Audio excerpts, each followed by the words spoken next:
want to welcome everyone back to the Learning Clinic on CKLU 96.7 FM. I'm your host, Bob Kirwan, and you're listening to the Learning Clinic Meet the Candidates radio show. This afternoon in the studio we have Gelinas, who is the current member of our provincial parliament for the Ontario NDP.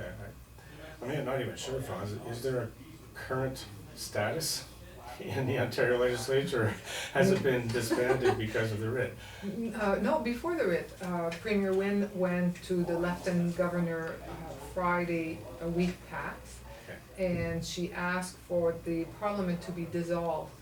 That happened on Friday afternoon, and that afternoon, I think it was May 5th, Parliament was dissolved, and we were no longer MPP, and she was no longer the Premier. We are all candidates for our party. I'm the candidate for the NDP, the New Democratic Party, for the riding of Nickel Belt. Okay, that's because I was listening to her on the agenda, I think last week, and she said it was hard for her to get used to saying that she's a candidate now. She's not. She's not the Premier. Okay, this is interesting. So anyway, great. Welcome to CKLU, Franz. We were talking before we went on air.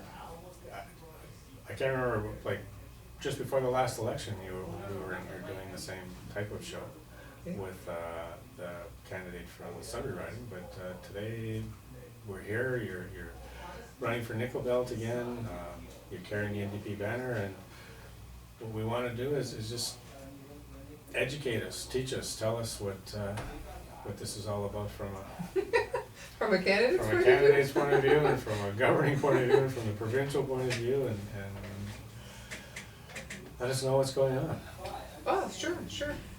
Well, first of all, I started out with my date wrong. It was on May 2nd. Okay. That was a Friday on May 2nd. Let me backtrack even more. Let's go to Thursday, May 1st. Right. Thursday, May 1st, the budget was presented. So our Minister of Finance, the House was in session, the Minister of Finance presented his budget. It is quite a lengthy document, over 370 some pages. And it carries a vote. You have to have a vote on the budget. So he presents a budget, and he presents a budget bill. So all of this was presented on Thursday, May 1st. Andrea Horvath, who's the leader of the NDP, had asked all of us NDP member of the legislature to do our homework, to read the budget, and really, really take it seriously, because we were to have to vote on it. So that was a Thursday. Thursday night was a very short night, because we all had our part. I'm the critic for Health and Francophone Affairs, so I was most interested in the part of the budget that had to do with health. But you cannot just read health, because everything that has to do with poverty also has to do with health. So I read all of this. We got together the next morning, caucus meeting at 8 o'clock.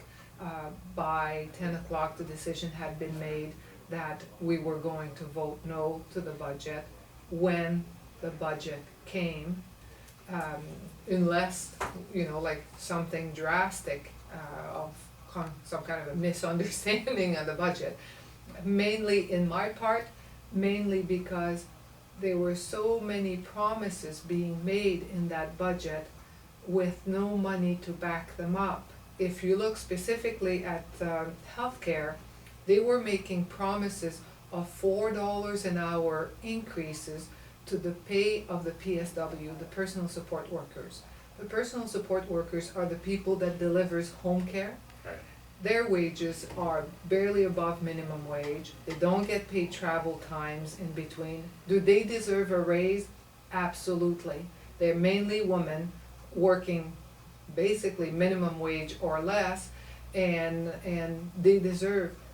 But there was nothing in the budget that showed me that there was going to be money to pay for that promise. And I don't give false hope Right. to people who deserve to be treated with respect.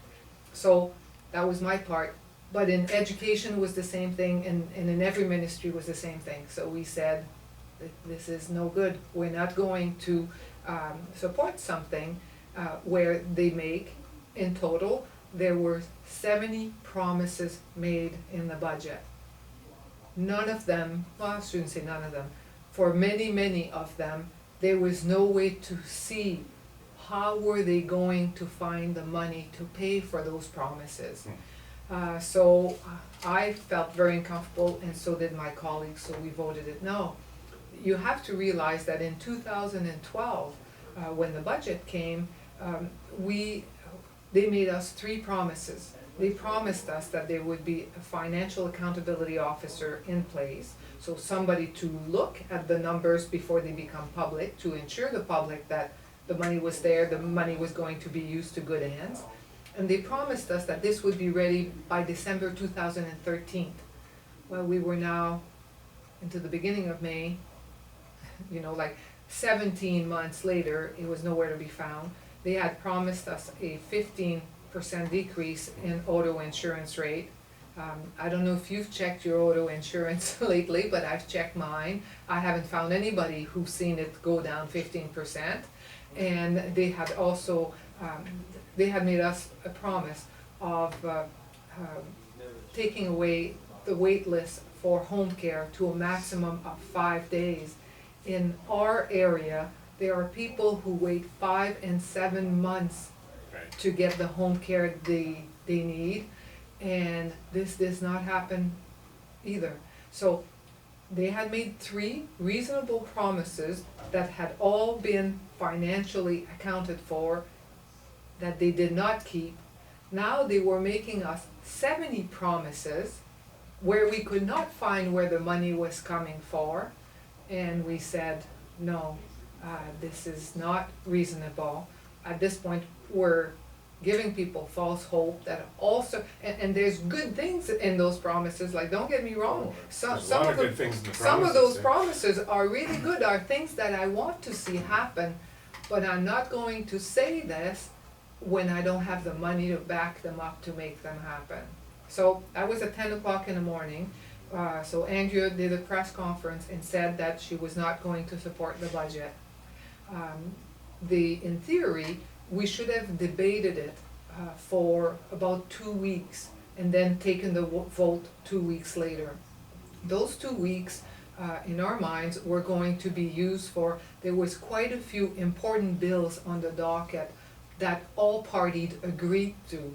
So it would have been a good time to work together to get those through, so that those pieces of legislation would go through. For example, we all agree that force responders should be covered for PTSD, post-traumatic stress disorder. Yeah. It got unanimous support. Let's push it through. There was another bill, I don't know if you know, but there is now a for-profit lab that has set up in Ontario to collect plasma and blood products. This is something that flies in the face. People have gone to the Red Cross and they've gone to Canadian Blood Services, and we've always donated. And this is kind of at the core as to how our blood services stay safe, is because it's a donation that you make. So there was a bill on the docket to make sure that this for-profit was not going to set up shop in Ontario. We had unanimous support. We thought this was going to go through. Anyway, there was a number of bills that we thought we would use that 2 weeks to clean up the docket. Everywhere there was unanimity, again, amongst the 3 parties, we would get this done. While maybe we would learn a few things about the budget, we would learn more about how those promises were being to be paid for. So things like the cost of living increase for minimum wage. Exactly. Was something that. Yeah, that was in the budget. So it's going up to $11, but the cost of living provision is not going through. No. Things like the ombudsman for schools. Yeah, and so for healthcare. Be reintroduced later on. And we go through first, second, third reading. Yeah, have public consultation again, third reading. So it doesn't just pick up where it left off? No. You can't skip some of those steps, no? It's like the magic eraser. You erase everything. And then you have to go through the expense of starting over? Yeah, you got it. The time, effort, energy, expense, everything else is starting over. So we thought, let's use those 2 weeks left to really move some of this legislation forward that we knew was going to go forward because we had already spoken that we were in favor. But none of this happened. Premier Wynne went to the Lieutenant Governor on Friday and said that she wanted to dissolve Parliament. Lieutenant Governor agreed, which means that he could have turned around and asked the PC or us if we wanted to govern, but it makes no sense because none of us have a majority. So we knew that the writ would drop. There is a law in Ontario that said the writ can only drop on a Wednesday and an election can only be held on a Thursday. So from Friday to Wednesday, we were in no man's land as to the Parliament had been dissolved, so I was no longer an MPP, Premier Wynne was no longer a premier, we were all regular candidates. And then on Wednesday, the writ drops, which means all of the laws that governs an election came into play. I was allowed to put up my signs, I was allowed to do all of this that you're only allowed to do during an election period. So as of last Wednesday, so we're now the 8th of May, last Wednesday, the writ dropped, all of the regulations that surrounds the elections are now in place. So since election is usually 28 days, like an election period in Ontario is usually 28 days, which means that the election should have been on June 5th. But June 5th is a statutory, not a statutory, it's a religious holidays in the Jewish faith. Okay. So it got postponed to the 12th. Because it had to be on a Thursday? Because it had to be on a Thursday. Wow. Interesting, eh? So there are some interesting steps here, yeah. And I guess the strategy of everything ending, there were some pretty significant things going on that There were some pretty in the government that yeah. basically are stopped now. That Yeah, I can name one. I don't know if you remember Orange, the air ambulance of Ontario. It was mismanaged for years and years and years where, like the top leadership, Dr. Mazza and his board of director would go to the Liberal government. The Liberal government kept sending hundreds of millions of dollars to this thing and they pocketed the money. They drove our air ambulance, which was a really good agency, into the ground, and it was disgusting. Our report was to be tabled on Monday, but we dissolved on Friday, which means that 2.5 years of work will never be seen. Oh my goodness, so that report is gone now? Toast. So it would have to start all over again? Correct. Wow, so there isn't just cost implications going forward, there's money that's been spent that this thing has gone now. We had, I want to quote 87, I don't remember the exact number of witness, but in and around, we had hundreds of hours of testimonies, we had dozens and dozens of witnesses, we have written the report, went through it, corrected it, it was printed, it was to be tabled on the Monday, and now it will never see the light of day. And Wow, it yeah. is. Yeah. So I guess there was a possibility that one of the other two parties could have been asked to take over for a while. Yeah. The Lieutenant Governor always has this discretion to ask one of the two party or ask a coalition But that would have been to continue to govern. really thinking outside the box, right? That would be doing something that's not normally done. Not very often done in democracy, but it has been done recently in Belgium.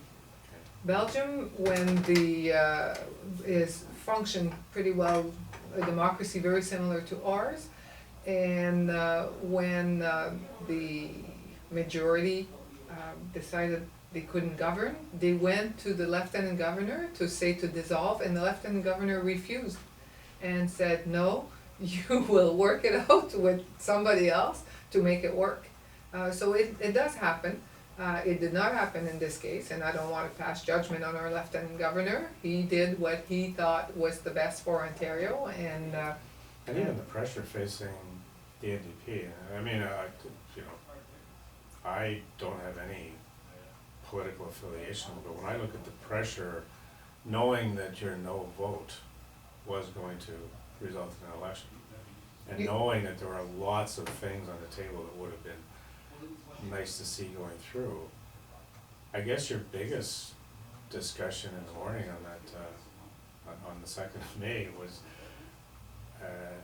do we risk just wiping everything off the table, or do we risk supporting this and having people accuse us of making promises that we couldn't keep to? Because I guess you would have been adopting the budget.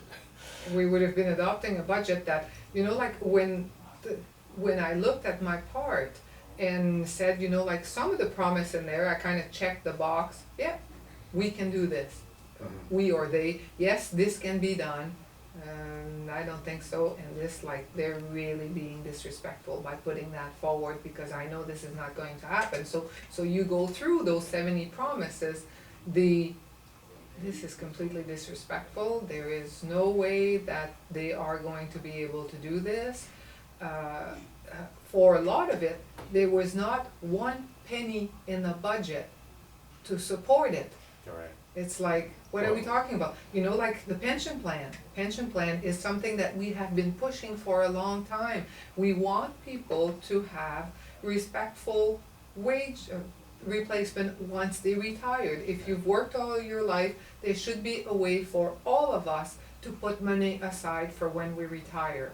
The CPP is great, it has worked good, it is just too small. Yeah, it's not enough. It's not enough. And so, you know, like, we know the difficulty Mr. Harper has with this concept, so we had been pushing for an Ontario pension plan for a long time. So when we see this in their platform, it's like, wow, they saw the light of day. Like, this is one of our ideas. This is something we've been pushing for the last 6 years. But then when you look in the pages of the budget bill, not the budget document. The budget document is what you read out loud. The budget bill is where the money comes and goes. Zero, not one penny into not even setting up an office, not even doing some recruitment, not even, you know, like fleshing it out with nothing. Really? So, okay, and healthcare was the same thing. And education was the same thing, and the big ministries were all the same, and we had not even finished going around the table that I was thinking, oh my God, we're voting no. Oh, and yeah, and we finished going around the table, and everybody did, and we had unanimously, we could not support. So I guess dissolving Parliament so quickly. That wasn't us who dissolved Parliament. No, but Yeah. that was a surprise. That was a surprise, oh, absolutely, that was an absolute surprise to us. It was really, we had announced that we did not have confidence, but we were not in a position where we could pull the plug. The only time that would have come to is a budget bill can only be debated for so many hours. Once you've debated it for so many hours, then the vote has to come, and at that point, So the budget has never been defeated, no. hasn't been discussed, It hasn't been debated. never been debated, they never came back to us and say, oh, you read this wrong, or no, we'll correct your record, here's how we're gonna pay for the PSW, or here's how we're going to go ahead with the pension plan, or here's how we're gonna go ahead with there was early childhood educators were also supposed to get a raise. They never did that, they pulled the plug. So an interesting scenario develops then with this election, something that probably never gets discussed during the campaign, is that if a minority Liberal government gets back in and they bring back a completely different budget and remove all of these things that you say they didn't have the money to pay for, that will almost trigger another quick election because it will have indicated that this budget was purely a campaign promise. Well, then I say this is why I'm here, and this is why good people like you are doing great services to every Ontarian by having an opportunity to put those questions forward. There will be candidates debate, there will be leaders debate, there will be opportunity to vent this out, so that as an electorate, we hold our government to account. This is how a democracy works. If they're on record as making a promise over and over and over that they have no money to pay for, then somebody during the campaign better ask them, how did you intend to pay for those PSW pay increases? Why is there not one penny put aside in your budget bill for the pension plan, et cetera, et cetera? Yeah, where does it come from? It's like the Maley Drive extension in Sudbury, the 26.7 million has been put aside, but it's conditional on the federal government coming up with the same amount, and we all know now that the cost of that extension is double what it was to begin with. Yes, So, and you know, like, nobody said that it was conditional. No, I know. Same thing with the $1 billion they announced for the Ring of Fire. The $1 billion for the Ring of Fire is conditional upon the federal government matching funds. So we don't know what it's for, we don't know when it will be available, we don't know how to apply for it. All we know is that they want the federal government to put in $1 billion. Pretty thin platform to stand on, when, for my riding, it means hundreds of jobs in Cape-Breton. Cape-Breton is an area of Greater Sudbury that is one of the poorest. Can you imagine what 500 job would mean to Sudbury, to the northeast, to Cape-Breton, to Nickel Belt, to all of this? And you put out an announcement that looks great. $1 billion is that has a lot of zeros, you know. It carries a lot of cash. You make it a big announcement when, as soon as you peel the first layer of that announcement, there is absolutely nothing behind. And are people willing to listen to what's behind that first layer? I guess that's the big campaign That's what. challenge right now. And that's where you come in. Yeah. That's where you come in, so that if there is something behind this, we have not found it, but it's a very good opportunity for the Liberals to tell us what's behind the first page. Yeah. So, I mean, it's unfortunate when you're looking at timeframes, and we really don't have as much of a time constraint as some radio shows, but we've spent a good portion of this program talking about the strategies, but I don't think that anybody has a chance to talk about this. Like, everything that you've been saying, and I've been around a lot of elections, you don't hear this when you're sitting at home listening to the newscasts and reading the newspapers. Nobody talks about what you've just talked about. No. Nobody, like, the behind the scenes, we hear the promises, but we don't hear about if it's matched. Yeah. We hear the promises, but we don't hear about, well, we're not sure where we're gonna get the money to pay for it. But I would say buyer beware. So Right. next time you hear, whether it's me or anybody else, make a promise, ask them, how much will it cost? Where will the money come from? When will it be rolled out? You know, like the basic questions you would ask about anything else when you go buy a pair of shoes or a new car. You know, like, when will it be delivered? How much, what will be the final price? And, well, you have to ask yourself, how will I pay for it? What kind of financing options do they have when you're buying a car? When you're running a government, then you have to show, you know, like, don't get me wrong, the NDP also makes promises, and yes, if we make government, we will invest in certain things. I can tell you that we're trying to help people make ends meet. We're trying to help the middle class with, you know, like, from feeling squeezed and not being able to make ends meet to making life more affordable. One of the the main thing that I hear lots and lots in Nickel Belt and everywhere else is the price of hydro. The price of hydroelectricity has gone through the roof. Yeah, I'm on Hydro One, we have electric heat, so. Yeah, you know exactly what I'm talking about. So are we making promises? Yes, we are. We are promising that we would take the provincial portion of the HST off of your hydro bill. You remember when the HST came in, we used to have the GST, the federal part, the 5% was there, but we never had the provincial part on. The 8% was never on our bill. So all of our bills went up 8% when we started taxing them. So we're saying there is no reason to tax electricity for a homeowner. A homeowner uses this as, you have no choice but to heat your home in the winter and to turn the lights on, so let's not tax this. Will it cost money? Absolutely. It will cost $100 million to take the HST, the provincial portion of the HST, off of the bill. Where will it come from? It will come from capping CEO's salary, because I don't know if you know this, but in Ontario, the CEOs that work for OPG and OPA and IDSO, and we have an alphabet soup of agency that runs, they make millions of dollars, each and every one of them.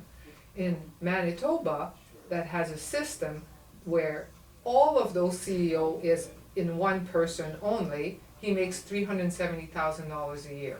Ours, we have 4 CEO, one is at 3.8 million, one is at 1.8. So capping CEO salary, you go get a few million, and we don't need 4 agency, consolidate the agency. So this is an example. Am I making a promise? Absolutely. I'm promising you that we would take the 8% off of your hydro bill. How much money does that mean? It means hundreds of millions. How will I pay for this? I will amalgamate the 4 agency into one, and I will cap CEO salary so that there's no reason to pay people millions of dollars to increase our hydro rate every year. Yeah. And so some people will say, hey, this sort of makes sense. This is something I like. And I would say, no matter which candidate is in front of you, if it's something that pleases you, still do your homework. You know, like I meet PSW all the time. I come from the healthcare system. 25 years in healthcare, you meet a lot of people. I know a lot of PSW who said, France, we were going to get $4 an hour more. You know what that means? That means $8,000 a year more if you work full time. I get it that they need the money, but then there was no money in the budget to pay for that increase. So it wasn't going to come. It wasn't going to come. So next time you see your Liberal candidate and you're very disappointed that the NDP did not support the $4 an hour, do take times to say, where would that raise come from? What is the total amount of that raise? Because we have millions of hours of PSW that we pay for in Ontario. We just increased it by 1 million hours just last year. We have dozens of millions of hours of PSW. Multiply this by $4 an hour, I'll let you do the math. So what would have happened if you would have supported? If we had They couldn't have followed through on the budget. No. So this was a budget that was doomed to fail almost from the beginning. Yep. So that the election was coming anyway. They knew this. Mm-hmm. We didn't know that till May 1st because in 2013, the Premier Wynne came and talked with Andrea, and she asked Andrea, you know, like, what is it that you would want to see in the budget in order for the NDP to support it? And we were clear. Financial Accountability Office, 15% off of your auto insurance rate, and a 5-day home care guarantee. So, and those were in the budget, and the money was there to back it up, and we voted in favor. For this budget, there was never any talk. Wow. It came as, well, some of it was leaked in the media, so we read the press just like everybody else, but we did not see it till Thursday, May 1st at 4 o'clock. We definitely have to get you back in, because we're almost at the end of our time, and there's so many more interesting little things to talk about. Before you leave here though, is there anything that you want to make sure that we hear from you about, or do you want to